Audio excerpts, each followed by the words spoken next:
ओम शांति। आज 19 अक्टोबर 2023 साकार मुरली बाप दादा मधुबन। बाबा कहते मीठे बच्चे पाठपढ़ा केबे हेले भी बंद करिबार नाही। पाठपढ़ार शौक मध्य सेतेबेले रहिबो जेतेबेले पढ़ाउथिबा बाबांक प्रति अतुट निश्चय थिबो। निश्चय बुद्धि संतान माने ही बहुत भल सेवा करि परिबे। बाबा कहउचंती मीठे बच्चे पाठपढ़ा केबे हेले भी बंद करिबार नाही। पाठपढ़ार शौक मध्य सेतेबेले रहिबो जेतेबेले पढ़ाउथिबा बाबांक प्रति अतुट निश्चय थिबो। निश्चय बुद्धि संतान माने ही बहुत भल सेवा करि परिबे।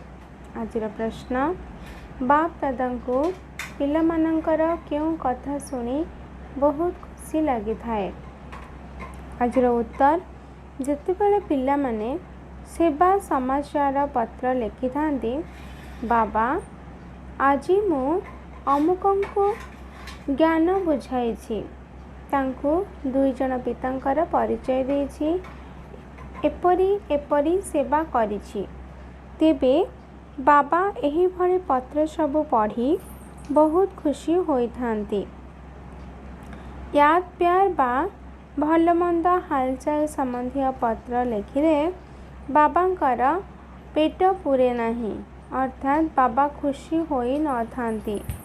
बाबा निजर सहयोगी संतान मानंकु देखि बहुत खुशी होई थांती। तेणु सेवा करी बाबांकु सेवा समाचार लेखिबाकू हेब। आजिर गीत चलो चले माँ। आजिर गीत चलो चले माँ। ओम शांति। धारणा पाई मुख्य सार। 1 नंबर पॉइंट, निश्चय बुद्धि होई पाठ पढ़िबाकू हेब। केबे हेले कौनसी कथारे संशय आनिबार नाही। निश्चय रे ही विजय रहिछि। 2 नंबर पॉइंट, बाबांकर साथी होई स्वर्गर स्थापना कार्य संपूर्ण सहयोगी हेबाकू पड़िबो। यज्ञर दायित्व बहन करी पक्का ब्राह्मण हेबाकू पड़िबो। आजिर वरदान, ज्ञान स्वरूप होई कर्म सिद्धांत को जानी कर्म करुथिबा कर्म बंधन मुक्त आत्मा हुआ। ज्ञान स्वरूप को जानी कर्म सिद्धांत को जानी कर्म करुथिबा कर्म बंधन मुक्त आत्मा हुआ।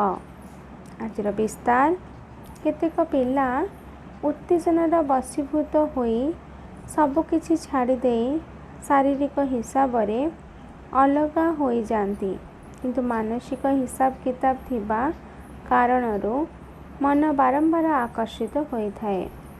बुद्धि मध्य आकर्षित होई थाए। एहा मध्य गोटे बड़ विघ्न पालटि जाए। सेथिपाई जदि काहाठारू दूरे जीवाकू चाहुच, तेबे प्रथमे निमित्त आत्मांकठारू अनुमति निय, काहेकि ना एहा कर्म सिद्धांत अटे। जबरदस्त सिद्धांत संपर्क तुटाई देले मध्य मन बारंबार सेही आड़कू जीवाकू लगी थाए। तेणु ज्ञान स्वरूप होई कर्म सिद्धांत को जान एवं बड़ मानंक ठारू जांच कराओ, ताहा हेले सहजरे कर्म बंधनरू मुक्त होई जिबो। आजिर स्लोगान, जदि सर्वदा निजर सोमानर आसन स्थिति उपरे स्थित रहिबो, तेबे माया तुम निकटरे आत्मसमर्पण करिदेब। जदि सर्वदा निजर सोमान आसन उपरे स्थित रहिबो, तेबे माया तुम निकटरे आत्मसमर्पण करिदेब।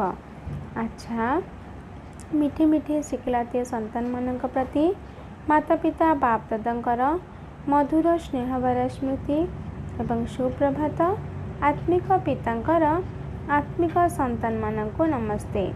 आत्मिक संतान मानकर आत्मिक माता पिता बाप दादा को याद प्यार, गुड मॉर्निंग, नमस्ते, नमस्ते नमस्ते। ओम शांति ओम शांति ओम शांति।